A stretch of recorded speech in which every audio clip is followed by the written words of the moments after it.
Hi everyone, I'm Evander Holyfield Adhiambo, and I'm a member of GST, that's the Global State Tour, and I'm hereby to share with you some of our African culture, most probably my culture. That's the community that I normally come from. As I told you that in Kenya there are 42 communities, and each communities have their own way of living. I mean, they have their own way of lifestyle. So I'll be tackling majorly my community, and I come from a Luo community. So in my community, starting from the naming, actually before I start with my community, in African traditional society, we have rites of passage that we normally pass through. And one of them is the name, birth and naming. So when you are born, normally you have to be given a name. After naming, you go through baptism. And after baptism, you have to go through circumcision. And after circumcision, you have to go through marriage. And after marriage, probably we know that all of us will die. So you have to go through death. So when I start with birth and naming, in my community, when you're born, and let's say that you are a boy or a girl, we are normally born. We are normally being given names according to seasons, or maybe according to the how the day is. Okay, like for example, for me, I'm Odhiambo. I was born in the evening, and for a lady, if she was born in the evening, her name changes to be Adhiambo. So there's the difference between O and A. So in my community, when you're being born, after you're born and you're the firstborn in the family, actually the person who's supposed to give you the name is your grandparents. That's in the modern way of living. But nowadays we are trying to neglect the modern way of the African way of living. That's the old living. We are trying to come up with a new living. That's the modern living. For me, I didn't go through the African traditional naming. When I was born, I was named. My father is the one who suggested a name for me, and he named me Evander Holyfield. Evander Holyfield is an American boxer. So my dad loved boxing. So he's a retired American boxer, and by the time I was born, he was fighting against Mike Tyson.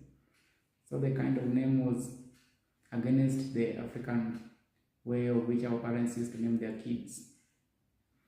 So but back then, how kids were being named, they were being given names by their grandparents, not their mom or dad.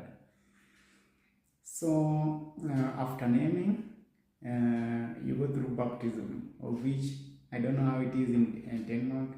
It's the confirmation. You have to be confirmed in the church. Like for me, I was raised in a Christian family. We are members of Seventh-day Adventist Church. So that's where I was raised. So I was taken to the church and I was confirmed in the church while I was still young. But still, you can go through baptism at an older age. Like for me, I will give an example with me. I went for baptism when I was in Form 2. And by then, I was 16 years old. That's when I went for baptism. And after baptism, you have to go through circumcision.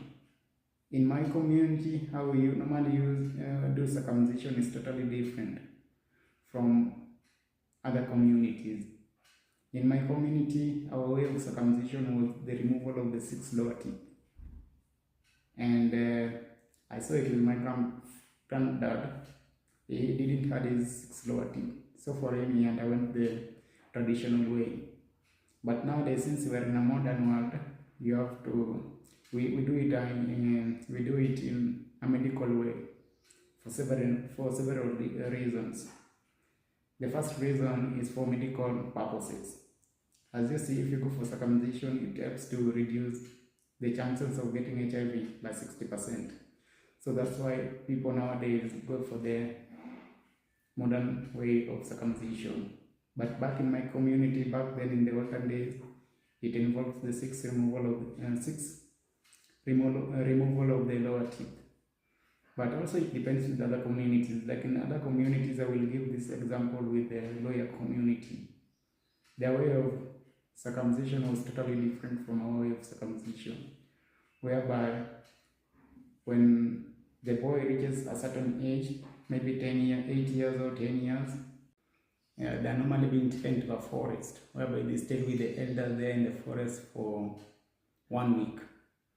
Then the forest, they are normally half naked. I mean, they totally don't have their clothes on.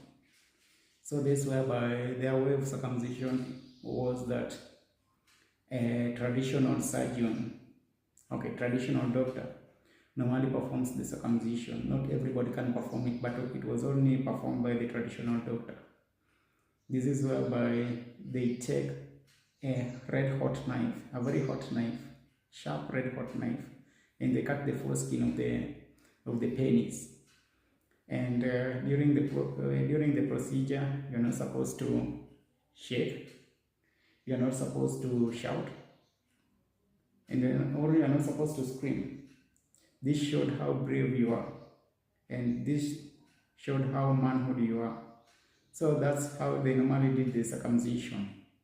And you have to stay in the forest with the elders of the community as they sing the bravery songs.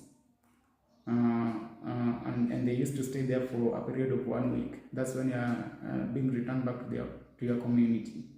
And during those days, during that time, they normally smear mud on your body.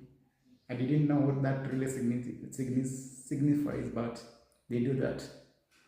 So after circumcision, you have to go through marriage, of which also how we normally marry is totally different from other communities.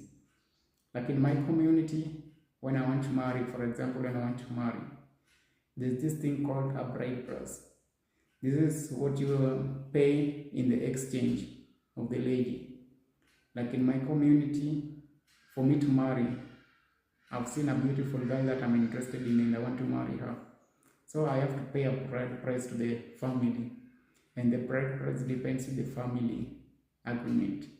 Some family accept bride price in form of cattle, exchange of cattle, and other family takes it in exchange of money. But most probably is through exchange of cattle and money, both two. So the bride's family agree on the amount of cattle you are supposed to bring to their family for you to get that lady. So that's how we normally do it at marriage point. When it comes to wedding, we also do it in a traditional way. But before I forget something, that's how we normally did our marriage in the olden days. But in the modern way nowadays, in this modern world,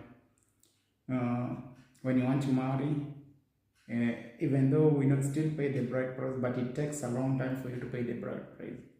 Maybe you had found a lady and you have stayed with her for maybe 10 years without taking the bride price, just still with her. But back in the olden days, you are not supposed to take that long. So that's the change that has really taken place. But still, bride price, it still exists. You have to pay the bride price. Even when the lady dies, before you marry her, you have to, for you to marry her, you have to take the bride price, but it won't be that much as compared to as she was alive. So after marriage, if you're interested in doing a wedding, that's well and good. It's upon you.